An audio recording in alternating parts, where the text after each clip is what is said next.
Good morning, friend. I'm Dr. Yogesh Sarode of Jeevan Vikas Mahavidyalaya Devgram. I heartily welcome you all in this session.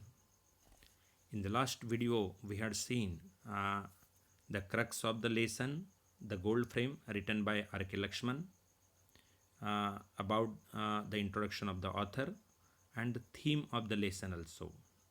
Now, in this video, we will comprehend the lesson through reading.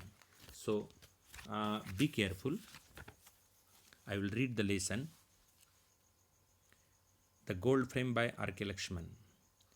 The modern frame works was actually an extra large wooden packing case mounted on OB legs, tucked in a gap between a drugstore and a radio repair shop.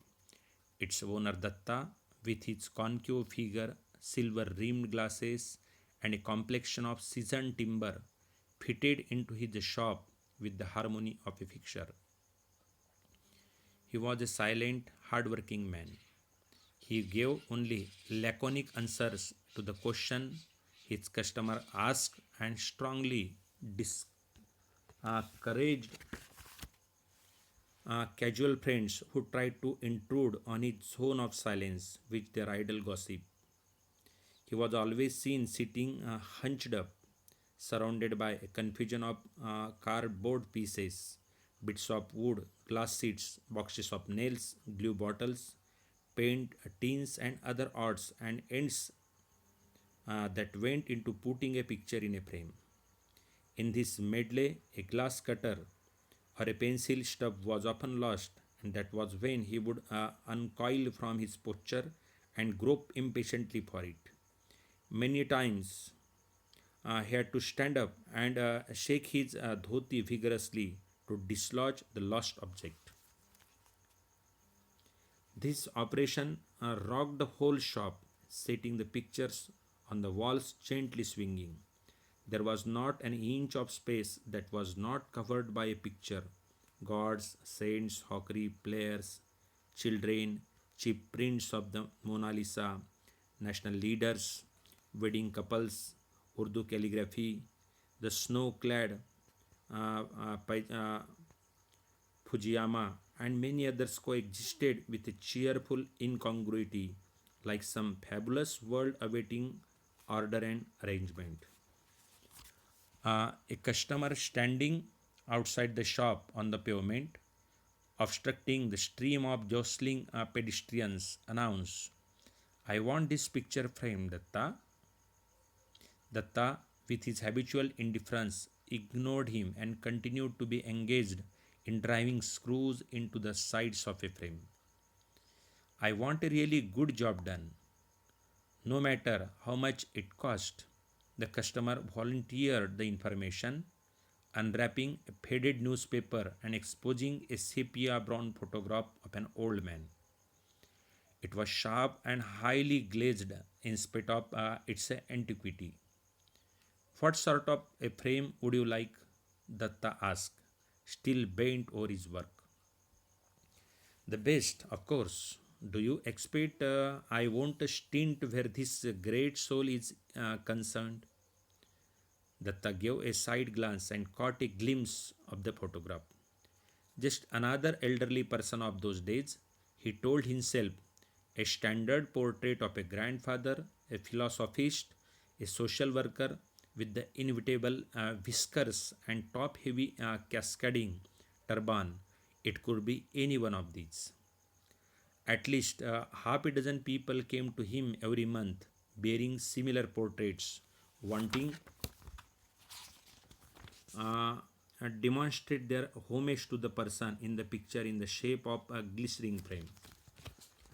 The customer was describing the greatness of the old man, extravagant qualities of nobility, compassion, and charity were being generously attributed to him in a voice that came close to the chanting of Holy Scripture. If this world had just a few more like him, believe me, it would certainly have been a different place. Of course, there are demons who may not agree with me. They are out to disgrace his name and destroy his memory. But he is God in my home. What sort of a frame do you want? Datta interrupted. Plain, wooden, lacquer, gold, plastic, or just enamel painted. He wanted a casual hand towards the picture on the wall. The customer silently surveyed the various frames. After some time, Datta heard him mumble, I want the best. I don't have any second rate stuff in my shop, Datta said. He was shown a number of samples plain, decorative, floral, geometrical, thin, hefty, and so forth. The customer was baffled by the variety. He examined the selection before him for a long time as if he was unsure of his judgment and was afraid of enshrining his savior for ever in some ugly cheap frame. Datta came to his rescue and recommended one with a profusion of gold leaves and winding creepers, and in order to clear any lingering doubt he might still harbor in regard to its quality, added, it's German, imported. The customer at once seemed impressed and satisfied. Datta next asked, you want a plain mount or a cut mount? And watched the puzzled look return. Again, he helped the man out by showing his various mounts and suggested that a cut mount looked more elegant. All right, let me have a cut mount then. Is that a cut mount? He asked, pointing to the framed picture on the wall of a soulful looking lady in an oval cut mount. I like that shape. Will it cost much? No. Frame amount glass all will cost 17 rupees. The customer had expected it would be more. He pretended to be shocked all the same and tried to bargain. Datta withdrew to his corner without replying and began to cut pieces of plywood. The customer hung about uncertainly for some time and finally asked, when will you have it ready? And barely heard the reply over the vibrating noise of the saw on the plywood. 2 weeks from today. Datta had learned by long experience that his customers never came punctually. They came days in advance and went away disappointed, or came months later, and some never turned up at all, and their pictures lay unclaimed in a box, gathering dust and feeding cockroaches and silverfish. Therefore, he made frames for those who came to him and visited him at least twice before they actually executed their orders. 10 days later, the tall, rustic looking man appeared and inquired, has the picture been framed? I was passing by and thought I could collect it if it was ready. Datta cast a side look at him and continued with his work. I know, I have come 4 days early. The customer grinned nervously. Will it be ready by Tuesday? Datta merely nodded without shifting attention from a tiny nail, which he, with precise rhythmic strokes, was driving into a frame. But sensed the man's obsessive attachment to the photograph. He told himself there would be trouble if he did not deliver the order on the promised date. So next morning he made that his first job, keeping aside all the others. The photograph was lying on a shelf among many others. He took it and carefully kept it on a wooden plank on the floor. Then he looked for the pencil stub for making the measurements. As usual, it was missing. He swept his hand all around him, impatiently scattering fragments of glass and wood. False shapes that he mistook for the pencil harassed him no end and stalked his anger. Frustrated in all his attempts to find it, he finally stood up to shake the folds of his dhoti, the ultimate move, which generally yielded results, but he shook the folds violently.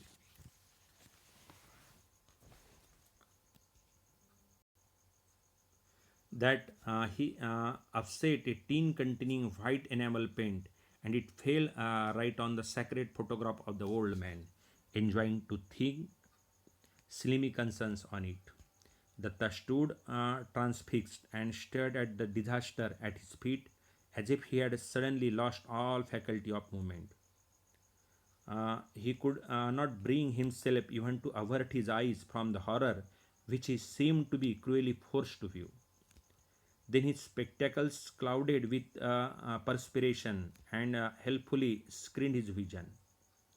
When at last he fully recovered his senses, he set about rescuing the picture in which desperate hurry that he made a worse mess of it. He rubbed the picture so hard with a cloth that he peeled off thin strips of filmy coating from its surface. Before he realized what he had done, half the old man's face and nearly all of his turban were gone. Datta helplessly looked at the vulnerable elder, transformed into thick black specks sticking to the enamel smeared on the rag in his hand. He sat with both hands clutching his head. Every nerve in his head throbbed as if it would tear itself apart if he did not hold it down. What answer was he going to offer to the customer who had a fanatic devotion to the photograph he had just mutilated beyond recovery? His imagination ran wild, suggesting nightmarish consequences to his own dear self and to the fragile, inflammable shop. He racked his brain for a long while till sheer exhaustion calmed his agitated nerves and made him accept the situation with a hopeless resignation. Meanwhile, the plethora of gods, saints, and sages gazed down at him from the walls with a transcendental smile and seemed to offer themselves to him to pray to. With a fervent appeal in his heart, he stared at them. In his state of mind, it didn't register for quite a while that a particular photograph of a person on the wall had told his attention rather more than it was qualified to do. It was the ordinary portrait of a middle aged man in a dark suit and striped tie, resting his right arm jointly on a studio prop made to look like a fluted Roman pillar. Datta was amazed to see that he had a faint likeness to the late lamented old man. The more he gazed at the face, the more convincing it appeared to him.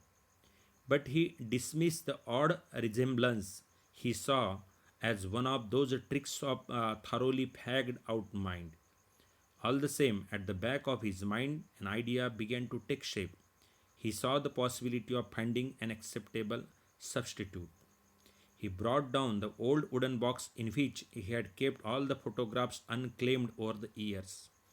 As he rummaged in it, panically, cockroaches and spiders scurried helter skelter all over the floor. Unmindful of them, the anxiously searched for the brownish photograph of the old man's vintage. Soon there was a pile before him. He was surprised he could pick up so many which qualified to take the old man's place. But he had to reject a lot of them. In most of the portraits of the subjects sported a very unconscious flower vase next to them, or overdressed grandchildren sat on their laps and therefore had to be rejected. Luckily, there was one with which Datta felt he could take a fair risk. The print had allowed a bit noticeably, but he calculated that the total effect when put in a dazzling gold frame would render it safe. After a couple of hours' concentrated work, he sat back and proudly surveyed the old man's double, looking resplendent in his gold frame. He was so pleased with his achievement that he forgot he was taking perhaps one of the greatest risks any frame maker ever took. He even became bold enough to challenge the customer if his faking was discovered. Look, my dear man, he would say, I don't know who has been fooling you. That is the picture you brought here for a framing. Take it or throw it away. The days that followed were filled with suspense and anxiety.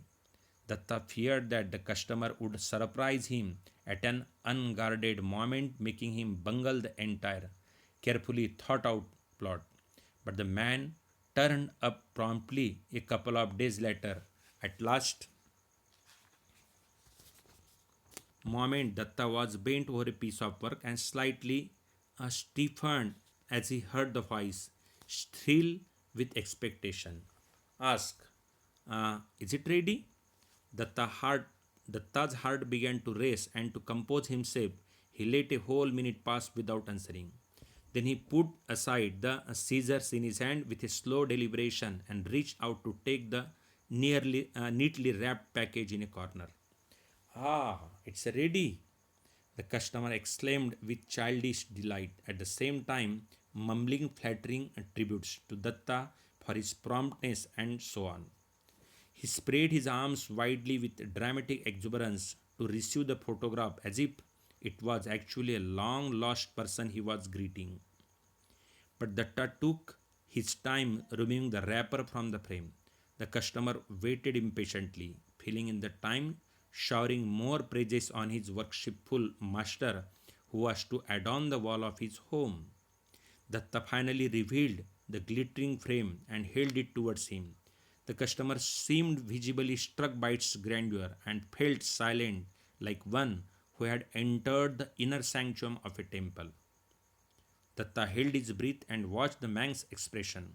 With every second that passed, he was losing his nerve and thought that in another moment he would betray the big hoax he had played.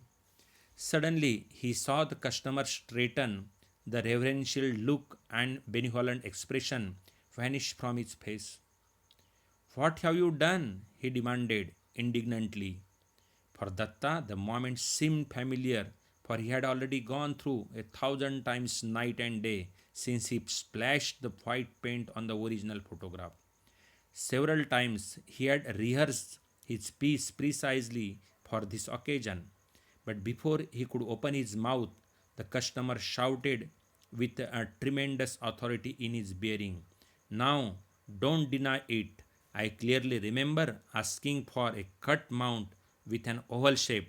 This is square look. And here ends this lesson. So, friends, we have carried out the reading part of this lesson. Through this reading, you might have made a comprehension of the lesson also. So, in the next video, we will focus on the analysis part of this lesson. Thank you. Good day.